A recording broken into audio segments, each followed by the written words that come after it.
तो वेलकम है दोस्तों। देखिए, गिरिडीह जिला की ओर से चौकीदार यानी कि वॉचमैन के पदों पे भर्ती आ चुकी है। ठीक है, पूरा डिटेल में जानेंगे, पूरा डिटेल एक एक पॉइंट पढ़ेंगे। ठीक है, तो चलिए दोस्तों देख लेते हैं।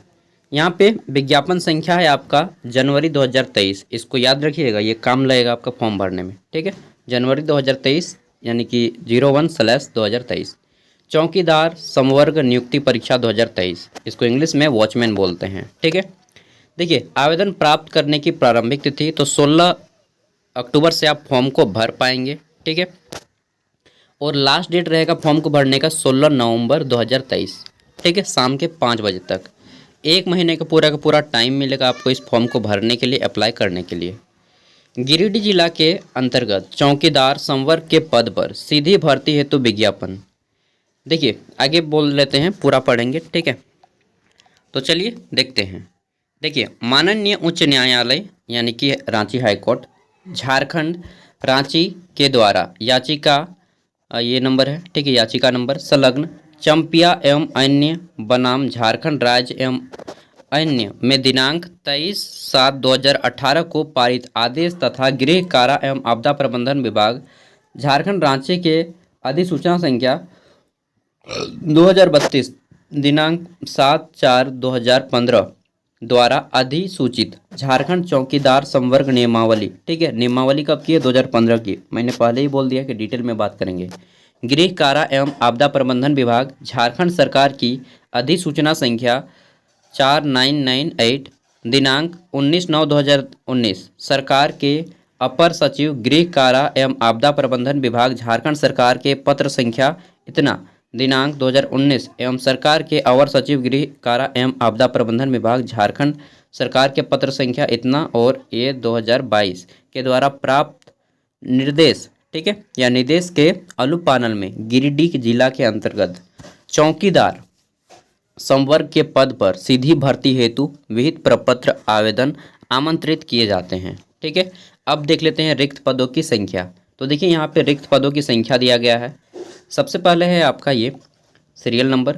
ठीक है, दूसरा है पद नाम, तीसरा है आरक्षण कोटि, चौथा है कुल पद, पांचवा है महिलाओं के लिए 5% सुरक्षित रहेगा, खेलकूद कोटा से 2% सुरक्षित रहेगा। ठीक है, कुल सीटों का। अंधापन और कम दृष्टि वालों के लिए 1% आरक्षित रहेगा। ठीक है, फिर बहरापन और श्रवण शक्ति जो सुनने में कम है उनके लिए 1% सीट आरक्षित है। चलना यानी कि जो चलने में जिनको दिक्कत है, निशक्तता के लिए 1% सीटें, और सवलीनता एवं बहु निशक्तता के लिए 1 सीट आरक्षित है। ठीक है, अब चलिए देख लेते हैं किसमें कितनी सीटें हैं। देखिए यहाँ पे बात कर लेते हैं। तो पद का नाम है आपका चौकीदार। टोटल सीरियल नंबर 5 गो है। पहला है जनरल कोटा से 233 सीटें हैं। ठीक है, कितने? 233। यहाँ पे महिलाओं के लिए 12 को सीट आरक्षित है। 12 सीट से ज़्यादा भी महिलाएं हो सकती है, लेकिन कम से कम 12 तो होना ही चाहिए। ठीक है, ये बात है, समझ लीजिए। फिर है आपका अनुसूचित जनजाति, एक पद आदिम जनजाति के लिए आरक्षित है। ठीक है, अनुसूचित जनजाति में यानी कि एसटी कोटा में एगो पद आदिम जनजाति में आरक्षित है। जैसे कि आदिम जनजाति की बात कर लें तो आपका असुर हो गया। ठीक है, बिरहोर, वो सब में एक आदमी जनरली रहना ही रहना है। उससे ज़्यादा हो सकता है, लेकिन एक से मिनिमम होना ही चाहिए। 72। ठीक, कुल पद कितने हैं? 72। 4 गो महिलाओं के लिए यहाँ पे सुरक्षित है। देखिए तो फिर BC1 आता है, OBC जिसको बोलते हैं BC1। इसमें 26 सीटें हैं, एगो महिला के लिए एकदम फिक्स है। ठीक है, उससे ज़्यादा भी आ सकते हैं। फिर से मैं बता दूं कि एक से ज़्यादा भी आ सकते हैं, लेकिन मिनिमम एगो होना ही चाहिए। अगला है पिछड़ा वर्ग 2। इसमें 19 सीटें हैं, एगो कम से कम महिला यहाँ पे होनी ही चाहिए। फिर बात कर लेते हैं तो आर्थिक रूप से कमज़ोर वर्ग। ठीक है, EWS दोस्तों, इसमें 39 सीटें हैं, लेकिन महिलाओं के लिए कम से कम 2 होना ही चाहिए। कुल मिला के यहाँ पे 389 सीटें होती हैं, जिसमें से कम 20 महिलाओं को लिया ही जाएगा। ठीक है, खेलकूद कोटा से टोटल यहाँ पे 8 आदमी को लिया जाएगा। ठीक है, कम दृष्टि से 4 और आपके बहरापन से 4, निशक्तता से 4 और आपका जो बहुत सारे होते हैं उनसे 4। ठीक है, ये हो गया। कुल योग 389, 389 पदों पे भर्ती है। अब देखिए यहाँ पॉइंट वाइज हम लोग पढ़ते जाएंगे। न्यायालय विभागीय आदेश के आलोक में आवश्यकता अनुसार विज्ञापन में आंशिक या पूर्णतः संशोधन अथवा विज्ञापन को रद्द किया जा सकता है। ठीक है, तो इन फ्यूचर अगर ये बोल दें कि वैकेंसी को रद्द किया जाता है तो रद्द ये कर सकते हैं, इनके पास फुल राइट रहता है, ठीक है, अधिकार रहता है। यहाँ पे साइन भी कर दिए हैं नीचे में, देख लीजिए, ठीक है। आगे देख लेते हैं। और सीटों की संख्या घटाई या बढ़ाई भी जा सकती है। रिक्त पदों की विवरणी, बीट संख्या, बीट मतलब एक तरह से समझ लीजिए आप जहाँ पे रहते हैं उसी का बीट है, ठीक है। एक तरह से आप समझ लीजिए बीट मतलब आपका पंचायत, ठीक है, या आपका गांव। रिक्त पदों की विवरणी बीट संख्या एवं नाम सहित परिशिष्ट ए में संलग्न है, इसको भी अभी हम लोग देखेंगे।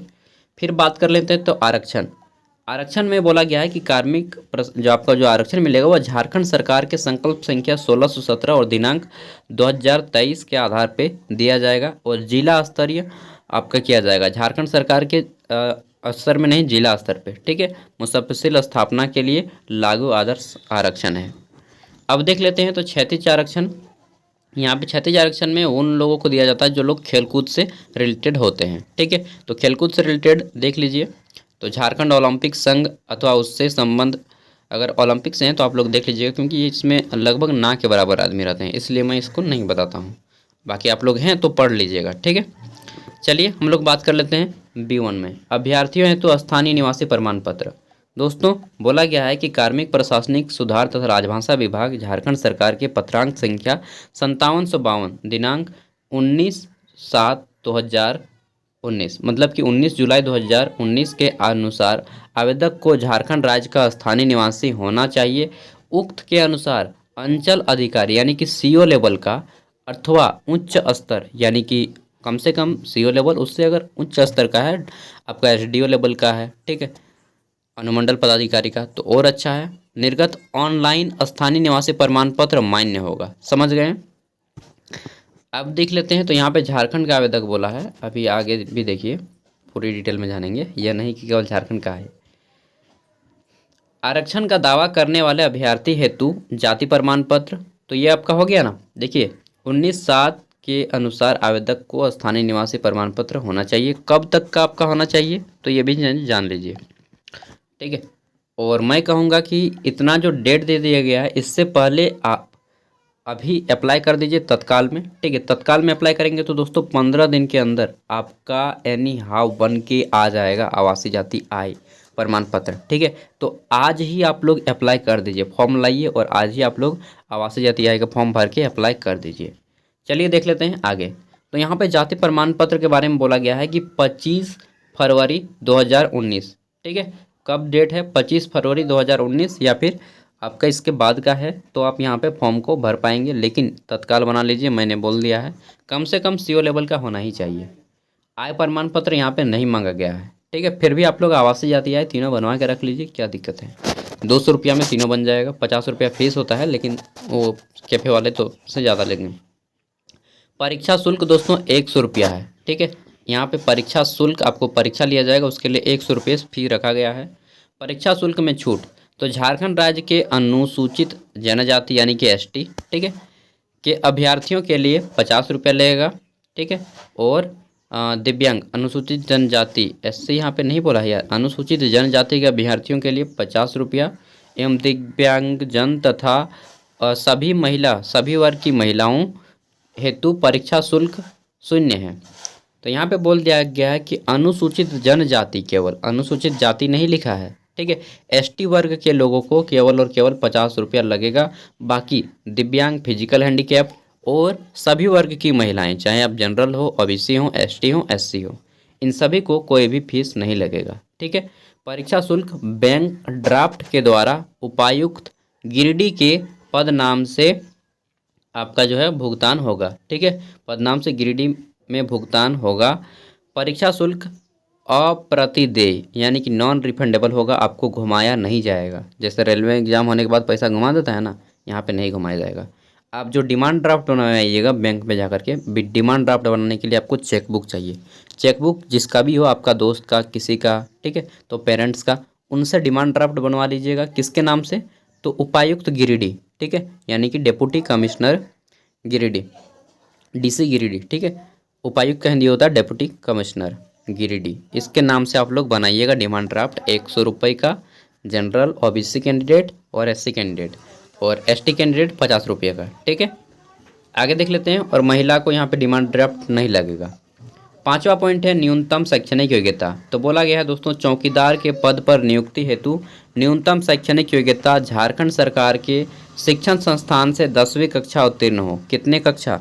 10वीं। अगर आप सिंपली मैट्रिक पास हैं तो यहाँ पे आप फॉर्म भर पाएंगे।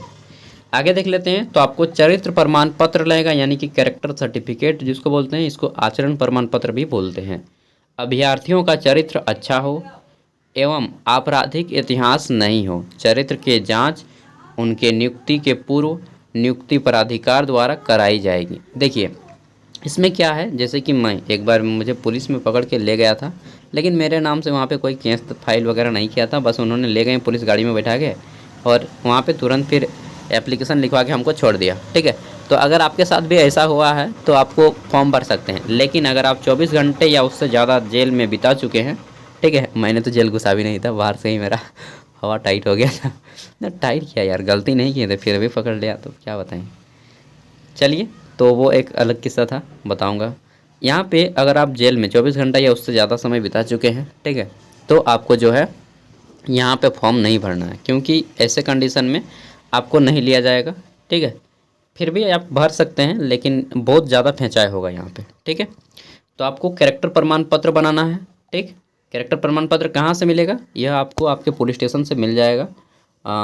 ठीक है, ब्लॉक में जाइएगा, बात कीजिएगा किसी के सर के, सर हमको कैरेक्टर प्रमाण पत्र चाहिए, तो आपको बताएंगे ये प्रोसेस है, जाके बनवा लीजिए। ठीक है, और जल्दी बनाना है, लेट नहीं करना है। हो सकता है कुछ 50-100 रुपया मांग ले, लेकिन बोलना है सर अभी हम स्टूडेंट हैं, फॉर्म वॉर्म का पैसा अपने नहीं होता है, मांग वूंग के लिए हैं, कर दीजिए ना, तो अपने वो कर देंगे। ठीक है, समझते हैं, और नहीं समझेंगे तो फिर समझा दीजिएगा। आप भी कम थोड़ी हो हैं उनसे। उम्र सीमा दोस्तों आपकी 30 जून 2023, 30/6/2023 को न्यूनतम उम्र कम से कम 18 हो जाना चाहिए इस उम्र तक। ठीक है, अधिकतम उम्र सीमा आपका 35 वर्ष है जनरल कोटा से। ठीक है, ओबीसी के लिए यहाँ पे 37 वर्ष है। महिला जनरल कोटा हो, चाहे ओबीसी हो, चाहे एसटी हो, किसी भी कोटा से हो, 38 साल तक। अनुसूचित जाति जनजाति के लिए 40 साल तक, एसटी एससी के लिए। ठीक है, एक मिनट, अनुसूचित जनजाति लिखा है तो अनुसूचित जाति कहाँ गया यार? एससी का तो यहाँ पे जिक्र नहीं किया है कहीं पर। ठीक है तो एक मैं मान लो दोस्तों, यहाँ पे जो फॉर्म का फीस बताया है इन्होंने, अनुसूचित जनजातियों के लिए बोला है, अनुसूचित जाति का यहाँ पे इन्होंने जिक्र ही करना भूल गया है।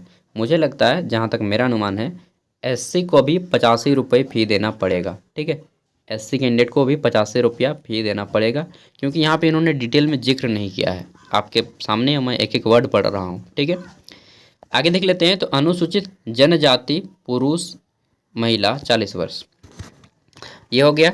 गृह कारा एवं आपदा प्रबंधन झारखंड सरकार की अधिसूचना संख्या के आवेदन चौकीदार के रूप में कार्य करने वाले अभ्यर्थी को, तो जो लोग काम कर चुके हैं उनके लिए यहाँ पे आयु में एक्स्ट्रा छूट दिया जाएगा। माननीय उच्च न्यायालय के आदेश से प्रभावित आच्छादित के लिए अधिकतम उम्र सीमा को मात्र एक बार ही नियुक्ति के लिए स्थिर किया जाएगा। अभ्यर्थी को संबंधित, देखिए 8 नंबर पॉइंट में बोला गया है कि आप जिस बीट से होंगे, मतलब कि बीट मतलब मैंने बता दिया अपना पंचायत वगैरह समझ लीजिए। ठीक है, या गांव, अभी मैं दिखाऊंगा तब आपको समझ में आएगा। अभ्यर्थी को संबंधित बीट का क्षेत्र का ही निवासी होना होगा, मतलब कि आप अपने एरिया में ही घूम के रहेंगे। ठीक है, आपको साइकिल चलाना आना चाहिए। ये रहे यार साइकिल, क्या हम बैलगाड़ी चला देंगे बाइक चला देंगे, ठीक ना, 4 व्हीलर चला देंगे, सब चला देंगे। आप बस नौकरी दे दीजिए ना, आप लोग तो यही कहेंगे। चलिए, मिलेगा, अगर आप मेहनत कर रहे हैं तो डेफिनेटली मिलेगा।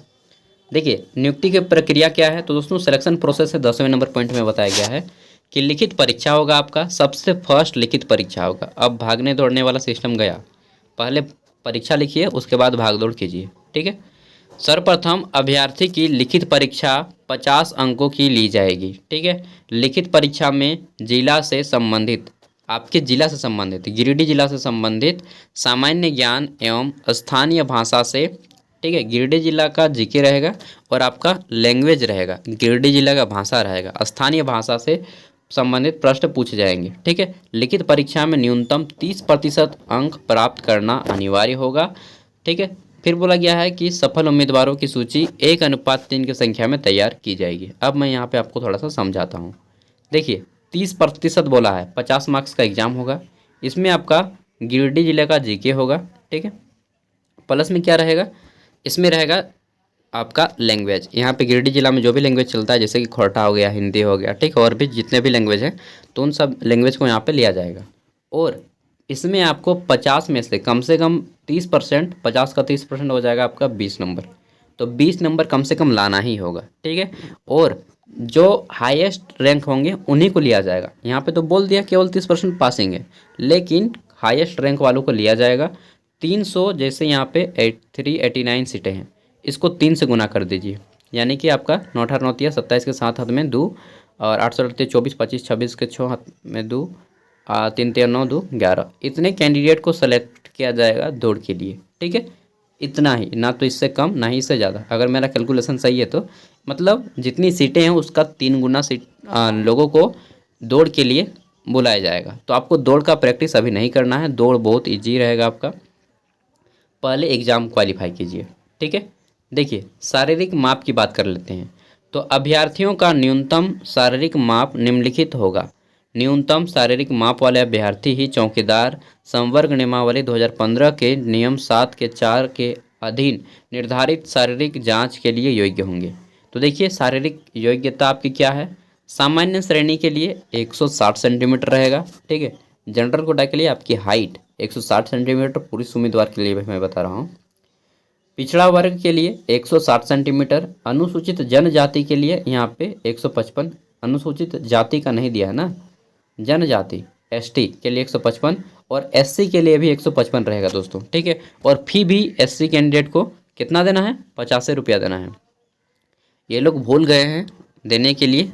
अब यही बोलते हैं ना कि लापरवाही करते हैं जिला लेवल के लोग, और जब बोलिएगा तो बोलते हैं कि आप लोग आवाज़ उठाते हैं। काहे नहीं उठाएंगे यार, विरुद्ध यहाँ पे एससी कोटा का तो यहाँ पे खो गया है क्या है एससी कोटा का देना चाहिए। महिलाओं के लिए चाहे आप किसी भी कैटेगरी से हो 148 सेंटीमीटर हाइट चाहिए, ठीक है। और एससी कोटा को भी 155 सेंटीमीटर हाइट चाहिए। एसटी और एससी हमेशा साथ साथ में चलते हैं, ठीक है, दोनों भाई के समान। अगला है शारीरिक जांच। तो ये तो हो गई हाइट। अब आपकी शारीरिक जांच, तो देखिए दोस्तों बोला गया है कि शारीरिक जांच लिखित परीक्षा में जितने लोग पास होंगे, ठीक है, एवं चौकीदार संवर्ग नियमावली 2015 के साथ, मतलब कि जितने लोग एग्ज़ाम पास होंगे फिर उनका हाइट चेकअप होगा। हाइट में अगर आप पास पाए जाते हैं तब आपको दौड़ के लिए लिया जाता है, ठीक है। सभी अभ्यर्थियों को 1 मील की दौड़ में भाग लेंगे। शारीरिक जांच में निम्न आधार पर अंक दिए जाएंगे। देखिए यहाँ पे दौड़ कितना बोला है, 1 मील। 1 मील मतलब होता है 1680 मीटर, 1680 मीटर, ठीक है। 1 मील ये होता है, 1 मील मतलब 1.5 किलोमीटर से भी ज़्यादा, ठीक है। तो इतना दौड़ करवाया जाएगा कितने टाइम में, तो आपको देखिए पुरुषों के लिए टाइम दिया जाएगा 5 मिनट या उससे पहले, ठीक है। अगर आप कर लेते हैं तो 20 अंक मिलेंगे। अगर 5 मिनट के बाद, 5 मिनट से 6 मिनट के बीच में करते हैं तो आपको 10 मार्क्स मिलेंगे। 6 मिनट से बाद पहुंचते हैं तो आपके यहाँ पे सभी मार्क्स मतलब आपको फेल कर दिया जाएगा, ठीक है। और यहाँ पे मैं और एक फैक्ट बता दूं, जैसे कि हम लोग एयरफोर्स में दौड़ रहे थे गरुड़ कमांडो में, तो हम लोग को 5 मिनट वहाँ पे 20 सेकेंड का ही समय दिया जा रहा था। उसके बाद वो रस्सी वो अपना खींच दे रहे थे, ठीक है। एक रस्सी होता है वो खींच लेते हैं। तो कोशिश कीजिएगा कि आप लोग 5 minute 20 second 30 second 5 minute 40 second तक कर लीजिएगा, ठीक है। उन लोग उतना वेट नहीं करता है, 6 मिनट यहाँ पे तो लिख दिया है, लेकिन 6 मिनट तक मालूम नहीं वेट करेंगे या नहीं। लेकिन जैसे देखता है कि 10-15 बच्चे पार होंगे, रस्सी खींच दो एकदम, ठीक है। तो 5 मिनट 5.5 मिनट तक आपको कंप्लीट कर लेना है, ठीक है। मैक्सिमम 6 मिनट भी अगर होता है तो दौड़ने तो जाना ही है, लेकिन कोशिश कीजिएगा कि 5.5 मिनट के अंदर अपना ये दौड़ कंप्लीट कर लें। अब देखिए जितने भी महिला कैंडिडेट हैं आप लोग, आपका दौड़ 8 मिनट या उससे पहले अगर आप कंप्लीट कर लेंगे तो आपको 20 मार्क्स मिलेगा, ठीक है। 8 मिनट से 10 मिनट तक कंप्लीट कर लीजिएगा तो आपको 10 मार्क्स मिल जाएगा। कोशिश कीजिएगा कि 8 मिनट के अंदर सब कोई हो जाए, ठीक है, क्योंकि बहुत ज़्यादा टाइम है आपके लिए। अब देख लेते हैं 11 नंबर पॉइंट में यहाँ पे बोला गया है कि माननीय उच्च न्यायालय झारखंड रांची के द्वारा याचिका संख्या यह है 2016 में संलग्न चम्पिया एवं अन्य बनाम झारखंड राज्य एवं अन्य दिनांक 2018 को पारित आदेश के आलोक में चौकीदार संवर्ग नियमावली 2015 के संशोधन में गृह कार्य एवं आपदा प्रबंधन विभाग झारखंड सरकार की अधिसूचना संख्या के तहत पूर्व के अवैतनिक रूप से चौकीदार के रूप में कार्य करने वाले अभ्यर्थियों को कार्य अनुभव के लिए वेटेज यहाँ पे प्रदान किया जाएगा, ठीक है। तो देखिए अवैतनिक मतलब बिना वेतन के काम कर रहे थे जो चौकीदार के पद पे, ठीक है, इससे पहले उनको वेटेज प्रदान की जाएगी। माननीय उच्च न्यायालय के आदेश से उद्भव एवं प्रभावित आच्छादित अभ्यर्थियों के संदर्भ में साक्ष्य आधारित संपुष्टि के उपरांत 2 अंक प्रत्येक पूर्ण 1 वर्ष के लिए दर से 20 अंक का देय होगा। ठीक है। अब देखिए, जो लोग होमगार्ड के काम कर रहे थे उनको यहाँ पे थोड़ा सा राहत मिलेगा, आरक्षण दिया जाएगा। अगर आपने 2 साल काम किया है तो आपको 4 मार्क्स मिलेंगे, प्रत्येक साल के लिए 2 मार्क्स के हिसाब से। ठीक है। अगर आपने 10 साल काम किया है तो आपको 20 मार्क्स मिलेंगे। अगर आपने 11 साल काम किया है फिर भी आपको 20 मार्क्स मिलेगा, मैक्सिमम 20 मार्क्स मिलेगा। ठीक है, 50 में से। तो ये बोल दिया गया है। तो जो लोग होमगार्ड में काम कर रहे थे, ठीक है, वो भी इस एग्ज़ाम में बैठ सकते हैं और उनको यहाँ पे छूट दिया जाएगा, मार्क्स दिया जाएगा एक्स्ट्रा, प्रत्येक साल के हिसाब से 2 अंक। ठीक है।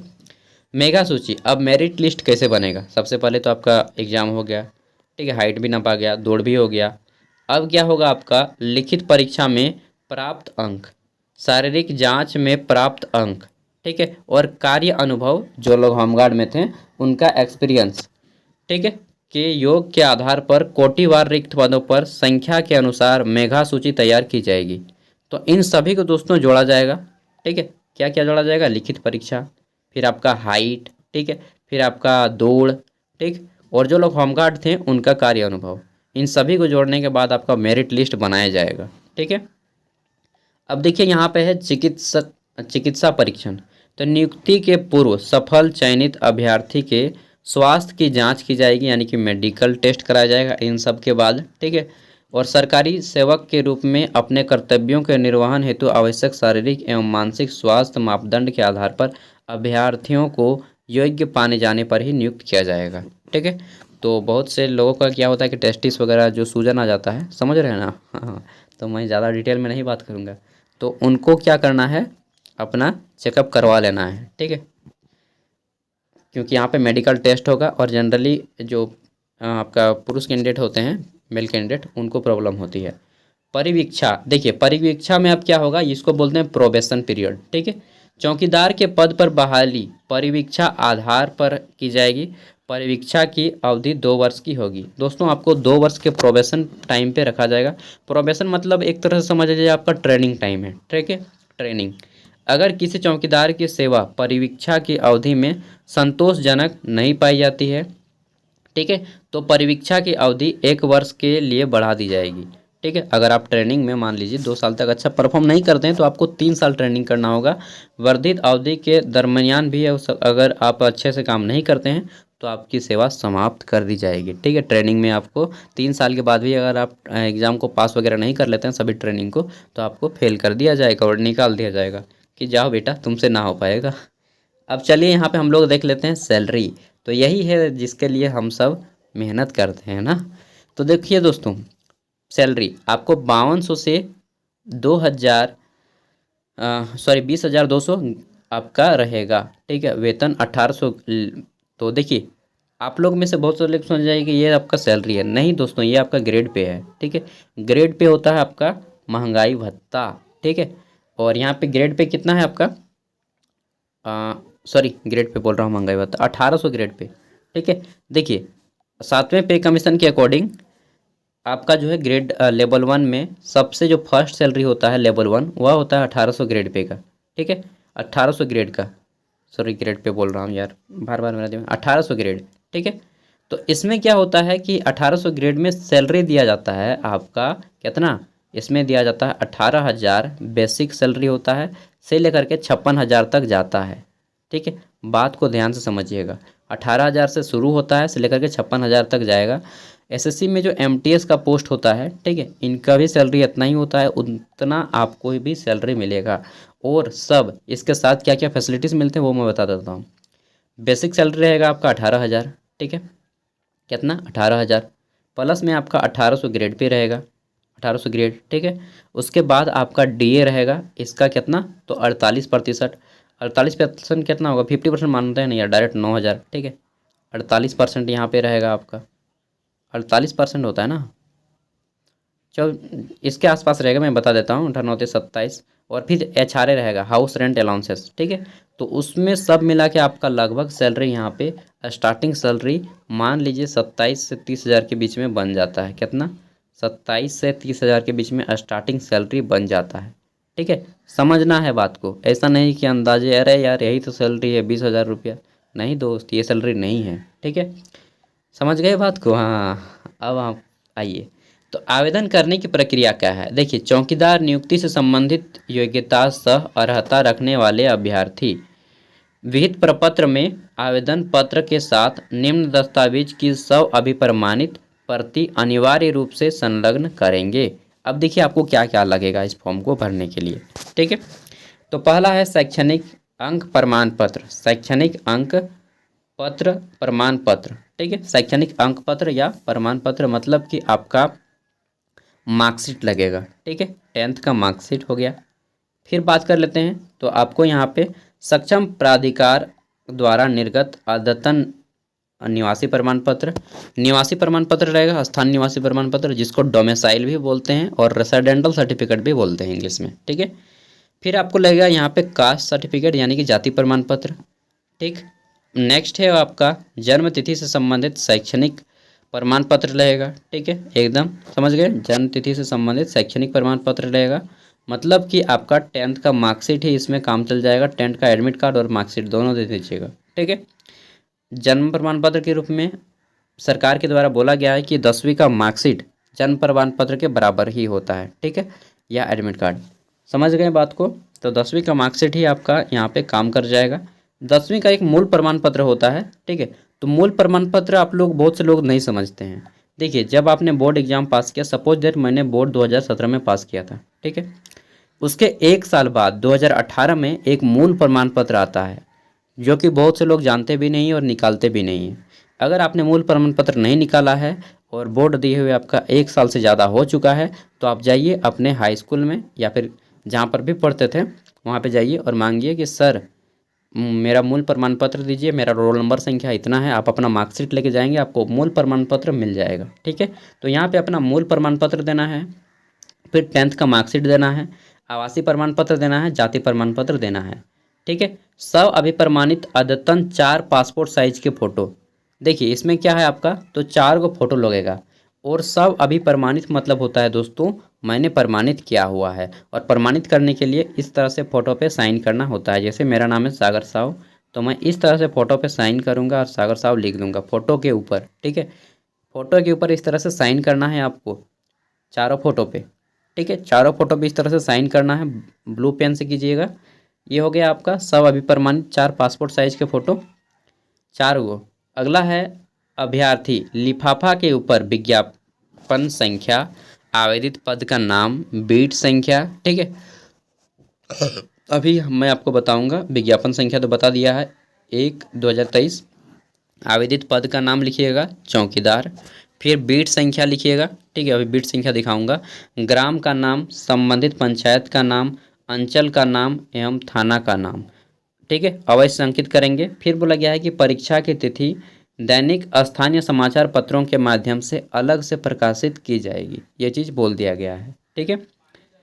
तो आपका जो एग्ज़ाम होगा वो आपके समाचार पत्र के माध्यम से जानकारी दी जाएगी, ठीक है। और मैं कोशिश करूँगा कि जब भी आएगा आपको एग्ज़ाम की डेट बता दूंगा।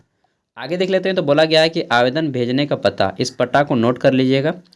उप समाहर्ता प्रभारी, जिला सामान्य शाखा गिरिडीह, उपायुक्त सह जिला दंड अधिकारी का कार्यालय, न्यू बिल्डिंग, प्रथम तल्ला, पपरवाटाड़, गिरिडीह, पिन कोड 815301, ठीक है। ये आपका पूरा का पूरा एड्रेस है।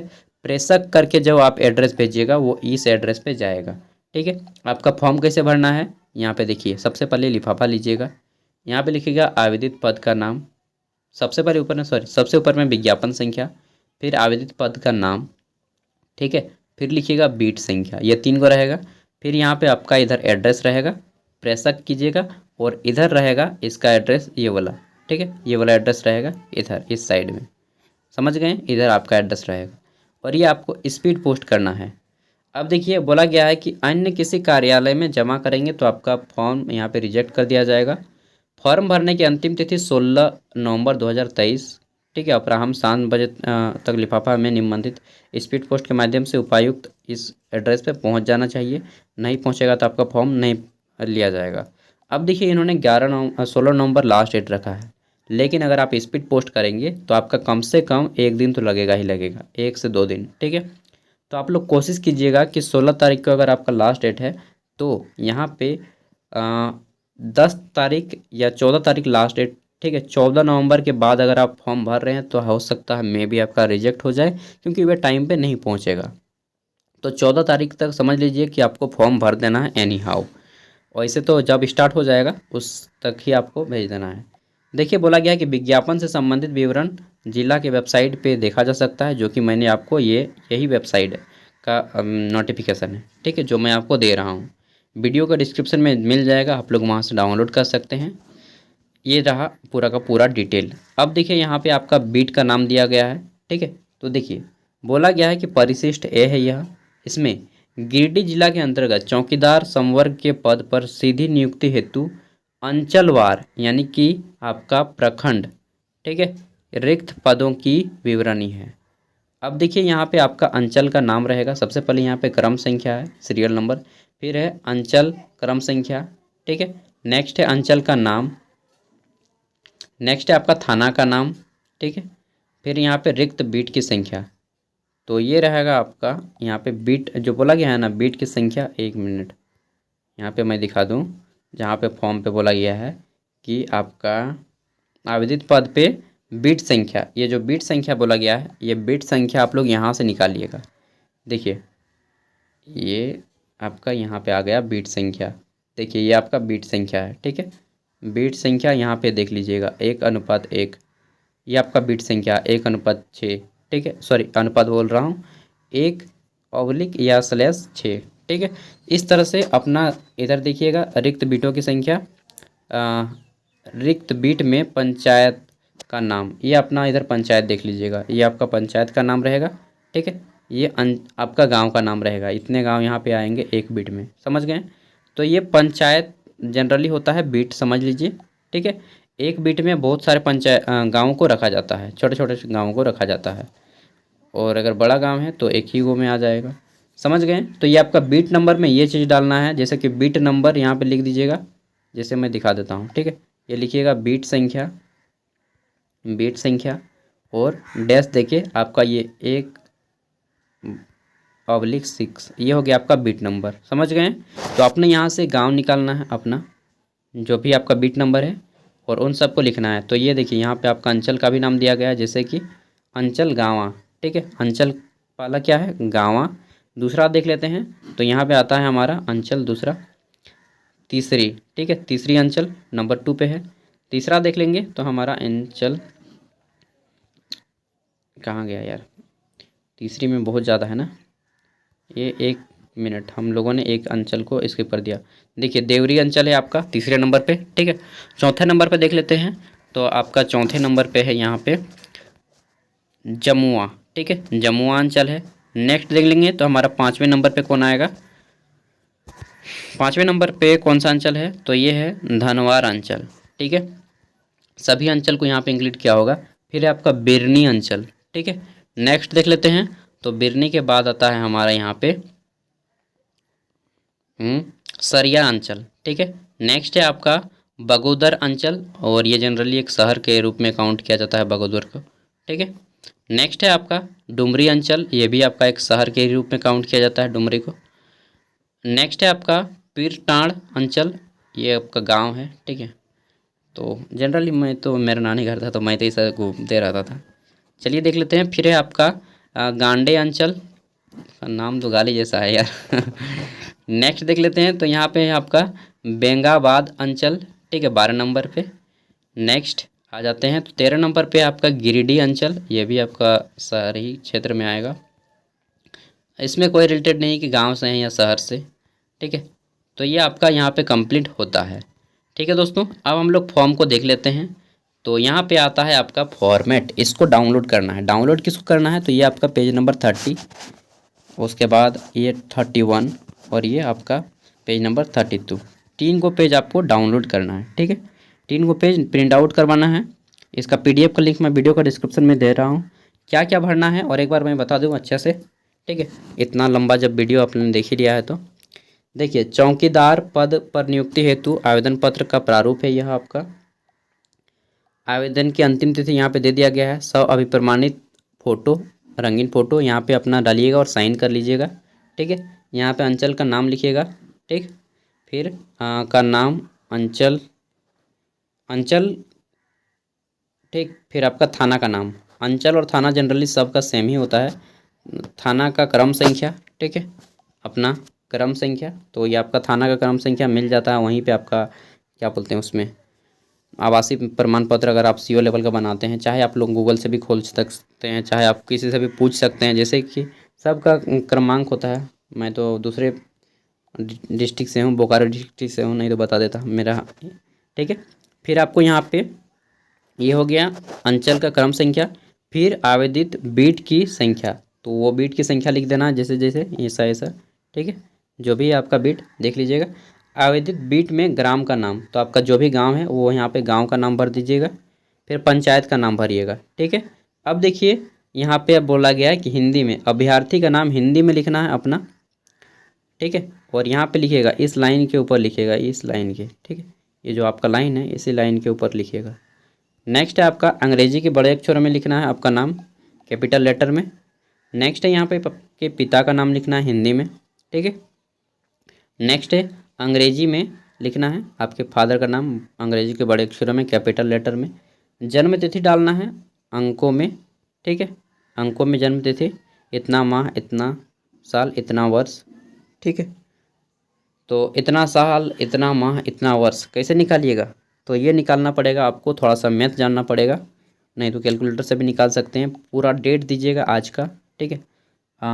यहाँ पे डेट दिया है आपका, जो काउंटिंग की जाएगी ना, बोला गया है कि इस डेट से आपका उम्र सीमा की गणना किया जाएगा, उस डेट से आपको निकालना है। चलिए मैं आपको दिखाई देता हूँ। देखिए ये आपको यहाँ पे डालना है, ठीक है।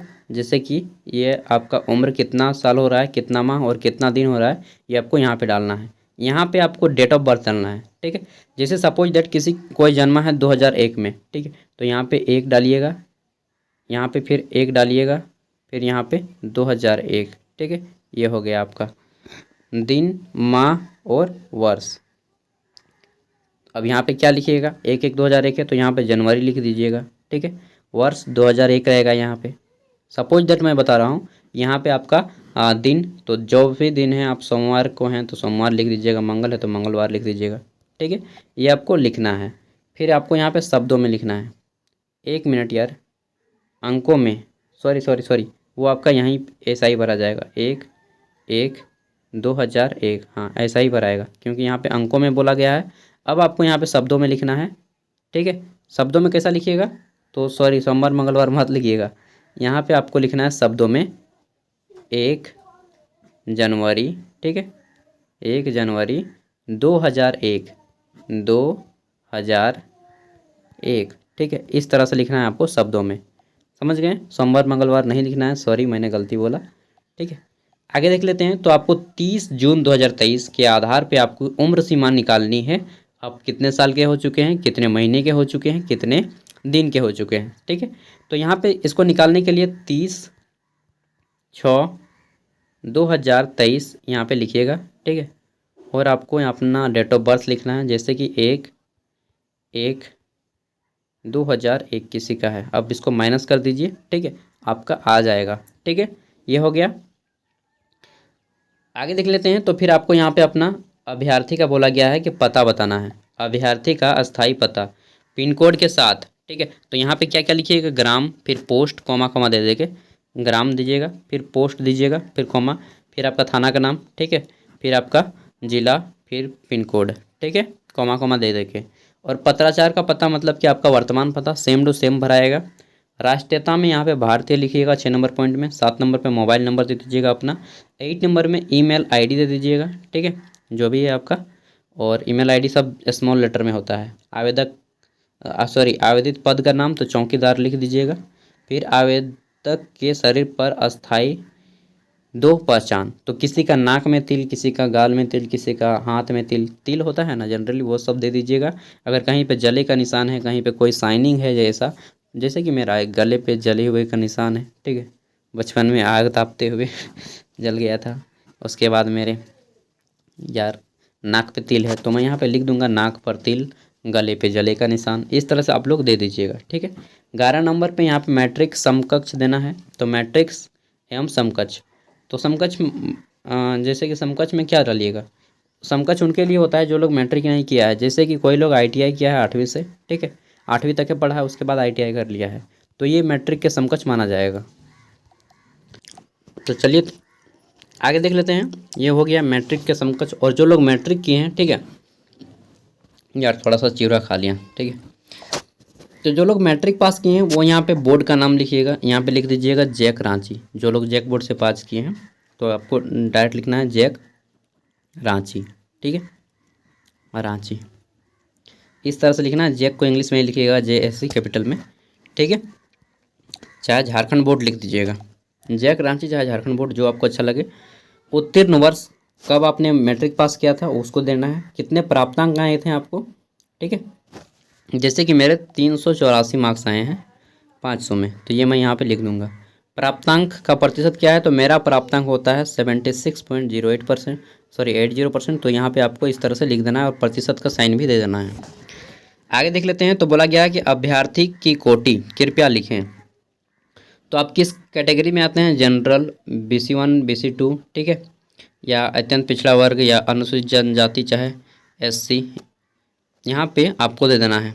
यार SC का तो यहाँ पे नाम ही नहीं दिया है भाई कहीं पर भी, आए चलिए, तो अपना कैटेगरी लिख दीजिएगा। फिर बात कर लेते हैं, तो लिंग, ठीक है, कृपया अपना लिंग लिखें मतलब यहाँ पे कॉमेडी वाला पुरुष या महिला जो भी हैं अपना लिख दीजिएगा। यहाँ पे अगर पुरुष हैं तो पुरुष पे टिक लगा के पुरुष को लिख देना है, महिला है तो महिला को टिक लगा के लिख देना है, ठीक है।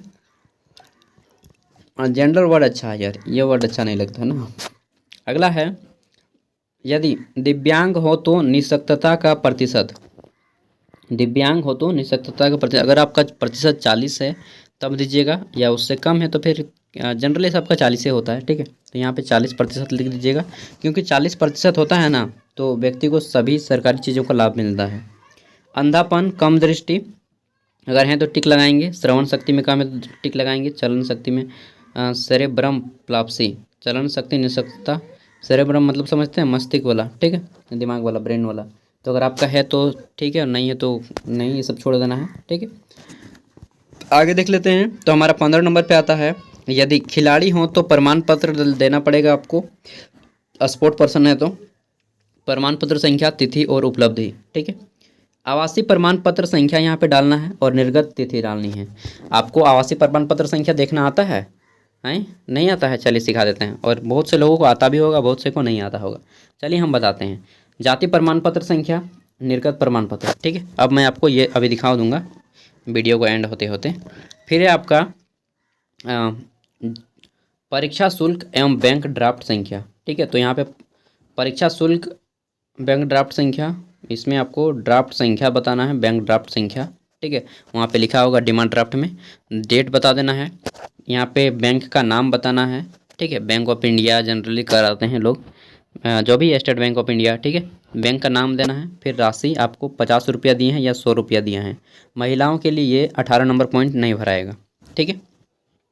19 नंबर पे बात कर लेते हैं। तो यहाँ पे आवेदकों के विरुद्ध कोई आपराधिक मामला दर्ज हुआ है, यदि हाँ तो उसका पूर्ण विवरण अपराध की धारा सहित उल्लेखित करें। जैसे मेरे साथ हुआ था कि मैं पुलिस स्टेशन गया था और जाते ही हम लोग को पुलिस ने मुझे छोड़ दिया एक एप्लीकेशन लिखा के, ठीक है। अगर आपके साथ भी ऐसा हुआ है तो आप लोग कुछ नहीं कीजिएगा, लेकिन अगर आप 24 घंटे या उससे ज़्यादा तक पुलिस स्टेशन में रह चुके हैं, ठीक है, 1-2 घंटा रहीं तो कोई बात नहीं, 24 घंटे या उससे ज़्यादा पुलिस स्टेशन में बिता चुके हैं, ठीक है, तब आपको ये सारी चीज़ें प्रोसेस करना है, और आपको इन फ्यूचर डेफिनेटली बहुत ज़्यादा प्रॉब्लम होगा अगर आपका सिलेक्शन होता है। हो तो जाइएगा लेकिन लड़ना पड़ेगा बहुत आपको, ठीक है। अगला है कार्यानुभव, एक्सपीरियंस अगर आपके पास है, चौकीदार हैं, ठीक है, तब आपको अपना अंचल का नाम बताना है, थाना का नाम बताना है, बीट संख्या बताना है, अवधि बतानी है, ठीक है, कितने साल तक आपने काम किया है, उसी के अनुसार आपको मार्क्स में दिया जाएगा। केवल माननीय उच्च न्यायालय के न्यायालय के आदेश से आच्छादित अभ्यर्थी एवजी चौकीदार के मामले में, ठीक है। अब घोषणा पत्र है कि मैं या मेरे द्वारा दी गई सभी सूचनाएं सही हैं, ठीक है। इन सब के बारे में आपको यहाँ पे हस्ताक्षर करना है, डेट मारना है जिस डेट पे आप फॉर्म को अप्लाई करेंगे, स्थान देना है आपको यहाँ पे, ठीक है। स्थान में अपने किसका नाम दे दीजिएगा, अपने प्रखंड का नाम दे दीजिएगा यार, ठीक है। नेक्स्ट देख लेना है। तो ये के बाद आपको ये एडमिट कार्ड है, एडमिट कार्ड भी आपको फिलअप करना है। 100 अभी प्रमाणित फ़ोटो आपको डालना है यहाँ पे, ठीक है। अपना फ़ोटो साइन करके डाल देना है।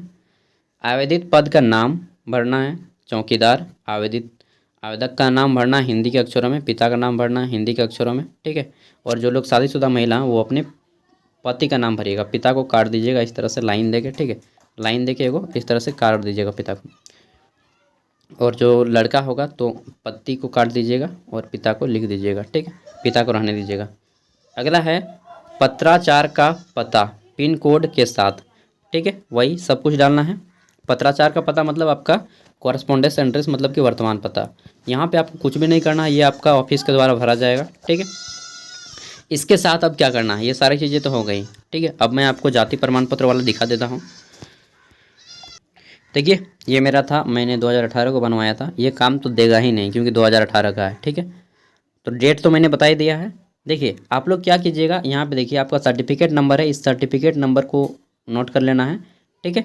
और ये इशू करने की तिथि, ये देखिए जारी करने का डेट जो है, इशू डेट, इसी को डालना है, ठीक है। इन दोनों को आपको नोट कर लेना है और आपको फॉर्म में डालना है। जैसे यहाँ सर्टिफिकेट नंबर है, ठीक है, देख लिए, और ये इशू करने की तिथि है, सब के आपका भी इसी तरह से होगा। चलिए अब मैं दिखाता हूँ इसको कहाँ पे डालना है। देखिए इसको आपको 16 नंबर पॉइंट में देना है। 16 नंबर पॉइंट में जो बोला गया है आवासीय प्रमाण पत्र संख्या, ये सर्टिफिकेट नंबर यहाँ पे देना है, और इशू डेट जो था, निर्गत तिथि यहाँ पे दे देना है, ठीक है। और जाति में भी सेम टू सेम करना है, 17 नंबर पॉइंट में भी। तो ये था आपका पूरा का पूरा डिटेल।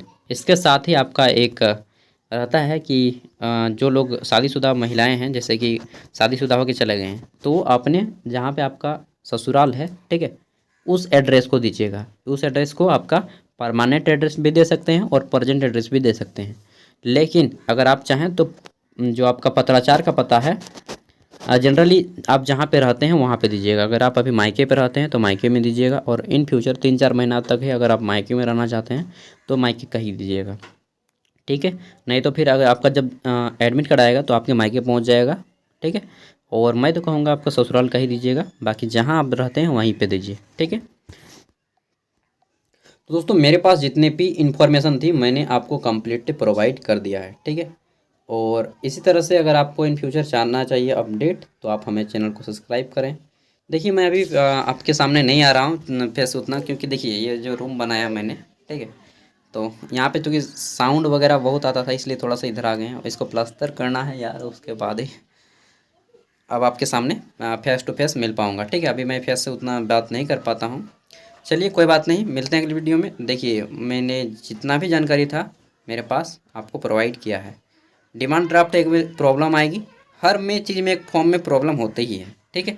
तो डिमांड ड्राफ्ट में आपको क्या करना है, किसी का जिसका चेकबुक है, ठीक है, उनको लेना है और उसको पैसे दे देना है। 100 रुपया की जगह 110 रुपया दे दीजिए, 120 रुपया दे दीजिए। बोलिएगा कि भाई हमको एक डिमांड ड्राफ्ट बना के दे दीजिए यार आप, ठीक है। और डिमांड ड्राफ्ट आप बनवा के रख लीजिए। जब आपका डेट आएगा तो डेट स्टार्ट होता है 1-2 दिन बाद ही आप फॉर्म को अप्लाई कर दीजिए, ठीक है। एंड इसी तरह से जो मनरेगा वाला फॉर्म आया है, मनरेगा का ऑनलाइन कैसे करना है मैं तुरंत ही आपको वीडियो दे रहा हूँ। फिलहाल तो 4 दिन लगातार पानी आया हथिया नक्षत्र के कारण, ठीक है। तो पूरा बरसात में तो इसीलिए मैं पलस्तरा वगैरह भी नहीं करवाया। चलिए कोई बात नहीं, अब आपका काम कंप्लीट हो जाएगा, हमारा भी। और मेरा भी एग्ज़ाम है इसरो का अब, तो इसलिए हाँ इसरो का एग्ज़ाम है ना, बहुत पढ़ना है, इसलिए आपके साथ टाइमिंग थोड़ा कम बन पाता है। फिर भी बहुत ज़्यादा टाइमिंग देता हूँ आप लोग को भी, 3-4 घंटा मेरा यूट्यूब में ही चला जाता है। चलिए मिलते हैं अगली वीडियो में, बाय, ऑल द बेस्ट। इसी तरह से पढ़िए, आगे बढ़िए, स्वस्थ रहिए, मस्त रहिए। जय हिंद, जय भारत, जय झारखंड, जोहार। सलामी करता है यार थोड़ा इससे ना, राइट हैंड से। चलिए जो भी है, देखिए आपको जो है ना 2 लिफाफा लेना पड़ेगा, ठीक है। क्या करना पड़ेगा, दोनों लिफाफे में मैं बता देता हूँ। अरे भाई साहब पेन कहाँ गिर जाते हैं। यहाँ पे क्या करना पड़ेगा, एगो लिफाफा छोटा वाला लीजिएगा, ये छोटा वाला लिफाफा है। इसके एगो थोड़ा सा बड़ा लिफाफा आता है, इतना बड़ा, ठीक है। सब भी डॉक्यूमेंट्स जितने हैं आपका 3 गो प्रिंट आउट, ठीक है, तीनों को भर के आपका 10th का मार्कशीट, आवासीय प्रमाण पत्र, जाति प्रमाण पत्र, ठीक है, आचरण प्रमाण पत्र, ठीक है। उसके बाद ये सब तो हो गए आवासीय जाति आचरण प्रमाण पत्र। जितने भी डॉक्यूमेंट्स हैं उन सभी को पिन मार के, ठीक है। और क्या करना है, आपका मूल प्रमाण पत्र भी रहेगा उसमें। उसके बाद ये सब के प्रमाण पत्रों के साथ आपका छोटा वाला लिफाफा भी उस बड़े वाले लिफाफे में भर देना है, और 2 कॉपी एक्स्ट्रा फ़ोटो साइन करके भर देना है इसके अंदर, ठीक है। 2 कॉपी तो हमारा चिपक गया, और 2 कॉपी एक्स्ट्रा फ़ोटो यहाँ पे आपको भर देना है। छोटा वाला लिफाफा को भी भर देना है बड़े वाले लिफाफे में, ये बड़ा वाला लिफाफा रहेगा, ठीक है। इसमें भर देना है इस छोटे वाले लिफाफे को भी, और पिन मार के उतने सारे डॉक्यूमेंट्स को भी, और आपको स्पीड पोस्ट कर देना है। और इस छोटे वाले लिफाफे में भी आपको अपना एड्रेस लिख देना है, ठीक है। यहाँ पे आवेदित पद का नाम लिखिएगा इस तरह से, आवेदित पद का नाम, बीट संख्या, फिर रहेगा आपका क्या रहेगा, विज्ञापन संख्या, ये 3 को चीज़ रहेगा।